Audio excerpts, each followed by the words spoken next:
When we would go over to see the rhodolactor, you go up a wide set of stairs, or at least I remember as wide because over the years, and then you go in this area where it was a circle, and all around was glass windows where you could look down and see the cows about the head part and back as they were nosed into the rhodolactor, and watch them as they tried to go around, as the rhodolactor turned around.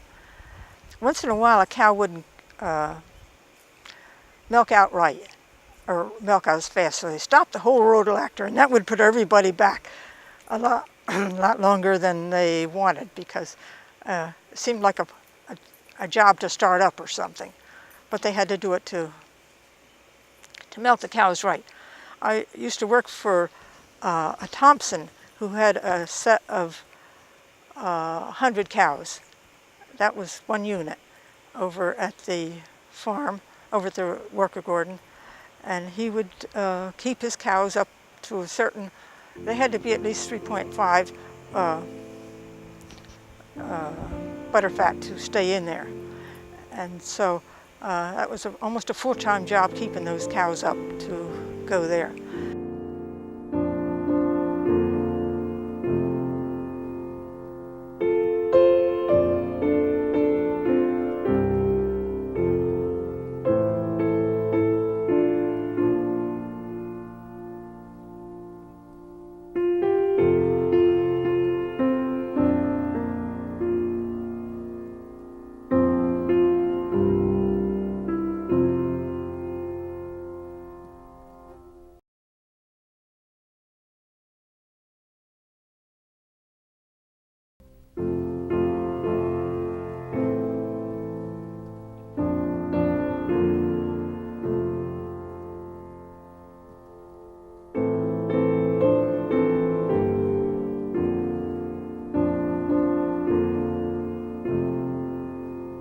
During World War II, we had a program in Plainsboro of spotting airplanes for part of our national defense. And on top of the dairy building, there was a small building constructed up there with mostly glass around. Maybe it was about 10 by 12 with a telephone, and people were given shifts, so to speak, monitoring the skies, looking for any planes that might be there. There were silhouettes and so forth for identification, and various people. My mother took a shift. I remember Priscilla Knight was probably one of the younger people that took a shift there, and as a guy that wandered around the town, I spent a lot of time there myself, just hanging out.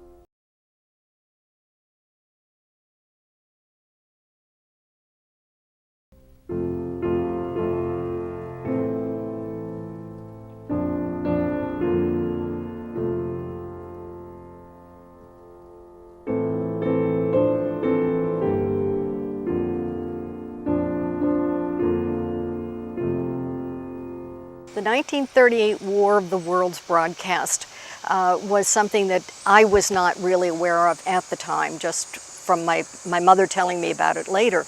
And I asked her about it one time, and I said, "Were you frightened?" She said, "No, because I was listening to it on the radio, and I thought, oh, this is strange, so I switched to another station, and there was something else on. So I thought, it can't be real, it must be a show." But Dr. Dean took it very seriously. He got out a gun and said to Marion, "If they come, I'll shoot you and then myself."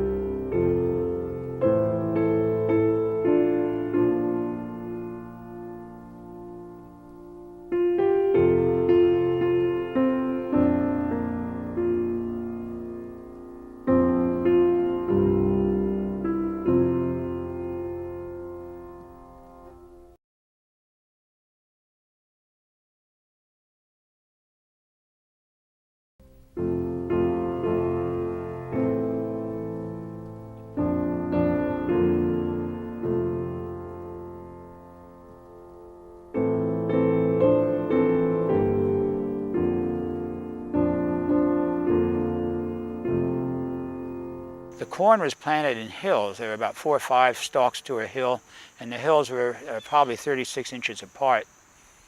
And that was harvested by men during the harvest season. That would be in late August and September. We would have crews come in, migrant crews for the most part come in, and they would cut the stalks by hand. They would take stalks, take the one hill and cut them off, and cut maybe 4 hills together, and then they'd carry them to the wagon. And there a fellow on the wagon would take them and stack them up on the wagon.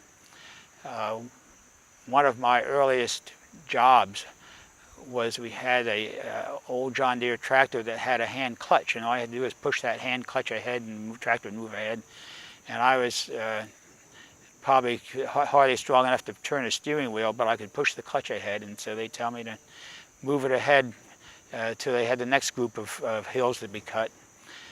And it was fun for a while, but I remember thinking there was more to life for a kid than I was. I envied the town kids who could go running off and doing all the things they wanted. In fact, talking about haying, when I was 4 years old, my father was driving the truck down the windrow, and he was very drowsy, so he laid himself down on the truck seat and put me on his stomach. Then he set the throttle and told me to keep the windrow between the radiator cap and the headlight, and then he tried to snooze while I steered the truck. And it worked okay for a while, but I hit a groundhog hole or something, and it stalled. And the men loading the truck didn't like this idea, but that was the start of our summers when I did a lot of that. In fact, we had an old 2-door Chevy that we used, and we didn't have a pickup truck then. And I was so short that I would look between the steering wheel rim and the dash on the car, and I could see way out ahead. And people would comment. Our back lane ran parallel to Plainsboro Road, and people would comment that they saw this old Chevy going up the back lane and no driver in it.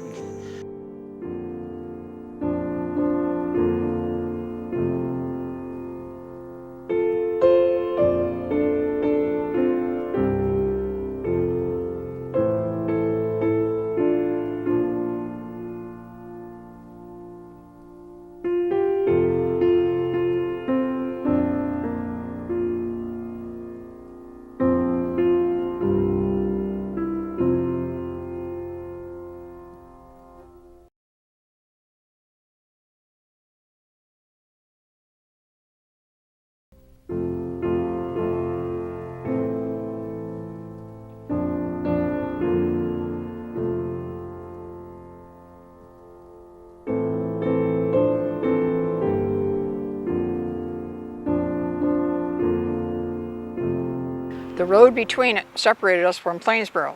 So our telephone poles were on the Plainsboro side, so we had a Plainsboro telephone. But our mailbox was on the other side, so we had a Monmouth Junction, Middlesex, at that time, a different area for our mail. At that time you had the phone, which had party lines, and you had ring 1, 2, and 3, and you had J and R, so actually you could listen to 6 different families tell their stories and keep up on the gossip. And that was the type of telephone we had. We also had a bus that came around and picked us up and took us to school. However, my sister will tell you the days when they used to walk to a one-room schoolhouse. But we rode to Dayton, which is about 15 miles away, and then we went to Jamesburg, which was almost 20 miles away, or 22 miles away. When I was going. There wasn't any South Brunswick High School at that time. A high school in Jamesburg isn't there anymore. There we graduated, I think, 80 in our class, and we still have reunions, and we have about 30 still left from our group that started out in Monmouth Junction and Deans and then over to Jamesburg.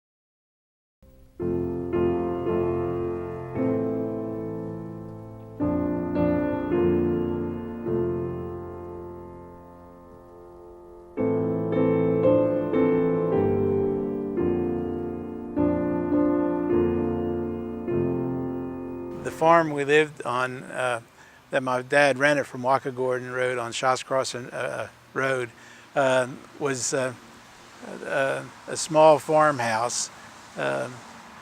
It was surrounded by a big fields, 150 acre fields of the silver farm. It was on a south side of the silver farm towards the Shots Crossing Road. It was a few hundred yards off the main road. There was there was a lot of work back in those days to keep a house up like that because there was no running water. You had to pump your own water. There was no heat, so you had to use either firewood or coal to burn in the stove to keep your house a little warm. Your bedrooms didn't have any heat to speak of, so you had to have a feather blanket. And they say sometimes when we woke up in the mornings that you had frost on your blanket from your breath. It was actually that cold, but the feather blankets would keep you real nice and warm. So, to cook, you cooked on your wood-burning stove. So that was very hard on, say, my mother. That when especially after she had 4 children altogether. When I came in 1938, and my youngest sister in 1940, and I had a brother. Was my oldest sister in 32, and my older brother in 34. So my mother had 4 children, and she had to do all the laundry by hand. The scrub bucket, a scrub wash tub, and hang it on a line. And in wintertime it would freeze maybe if you didn't pick the right day, warm enough day. So, and you had to pump the water by hand, like I said before. So it was a lot of work. And then also, back then you would have a large garden. My dad always had a large garden, and they would do a lot of canning.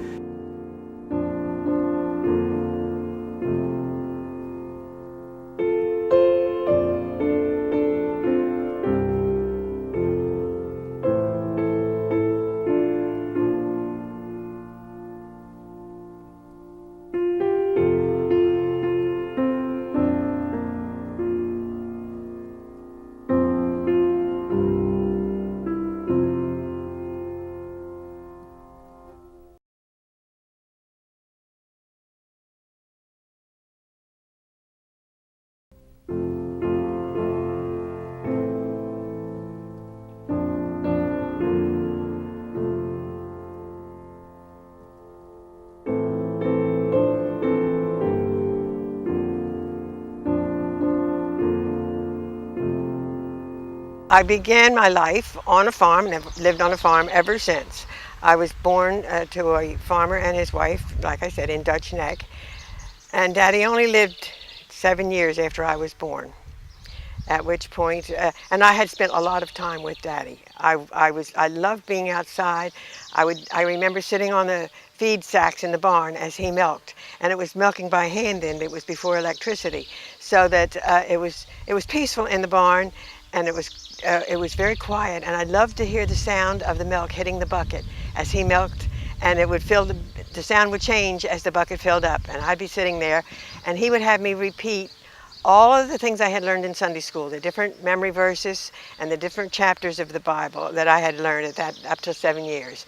Then when he died, his brother gave my mother and sister and I 3 rooms in his farmhouse, where we lived for 12 years. And at about 9 or 10, I was always following him around. He taught me to drive the truck in the potato field, and where we picked up the sacks of potato to take them up to the barn to be graded. And I remember one day, he said, "Do you think you could take this truck up to the barn and pull it up to the grader?" Well, I didn't know whether I died and going to heaven or whether I better say, "No, I can't."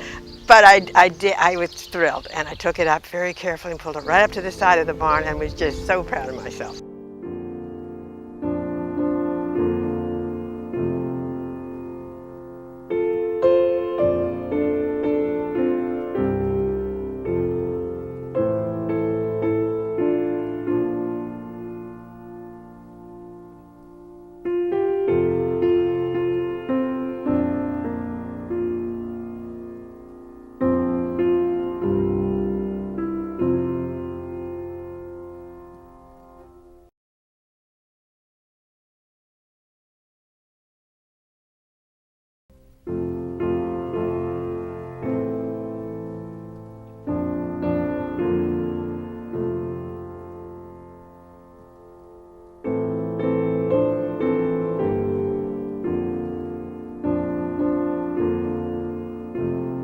house where my grandfather lived and where my parents lived is the Van Dyke house, the old stone house on Mapleton Road near the DNR Canal, near Lake Carnegie.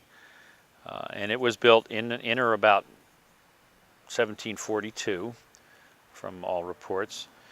The Van Dyke family lived there, and during the Revolutionary War, the story goes that there was a garrison of British officers staying there, and the Continental or colonial, American troops came over the hill with a little cannon and fired it at the building and scared off the Brits who ran away.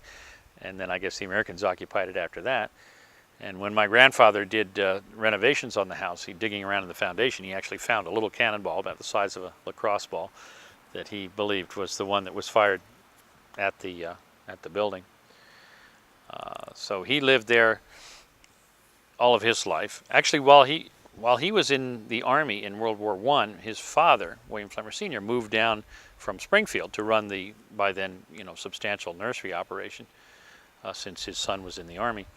And the story goes that my grandfather, who loved and appreciated old colonial architecture, was frantic because his father, who did not, was living in this old house, and his father would write him and tell him all the things he'd done to improve the place, tearing down the outbuildings and changing the style of the house to more of a 1920s style. And my grandfather wrote back and said, "No, please don't mess with it. I want to do it myself." But I guess his father didn't pay much attention. So some of the original colonial interior details have probably been lost, wide floorboards and that sort of thing.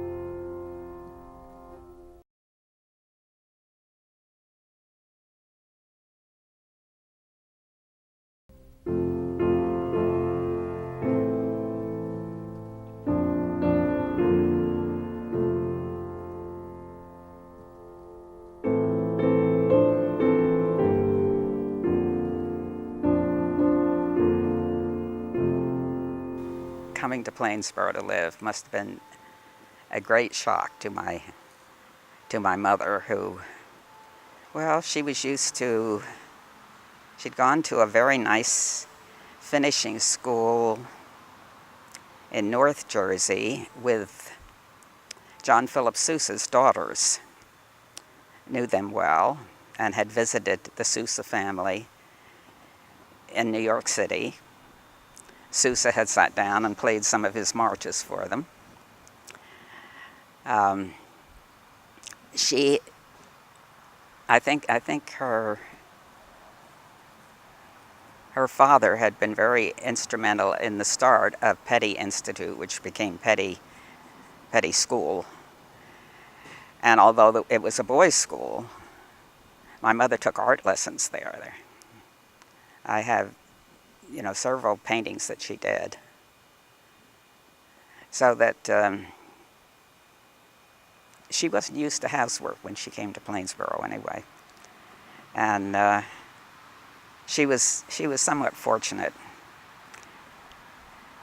with the misfortune of a cousin, because one of my grandmother's cousins,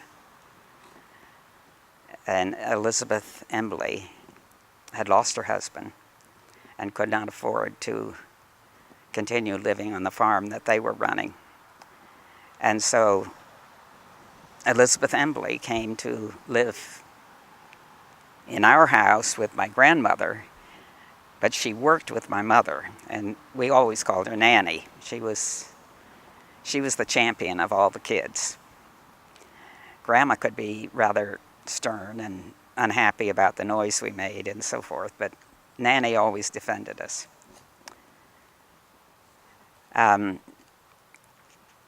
Mother had to learn to not only raise children, but can all kinds of food and house cleaning. You did, I think, twice a year. You took all the carpets up and hung them on a line outside and beat them. None of the modern conveniences. But she managed very, very well. She was quite a lovely person, and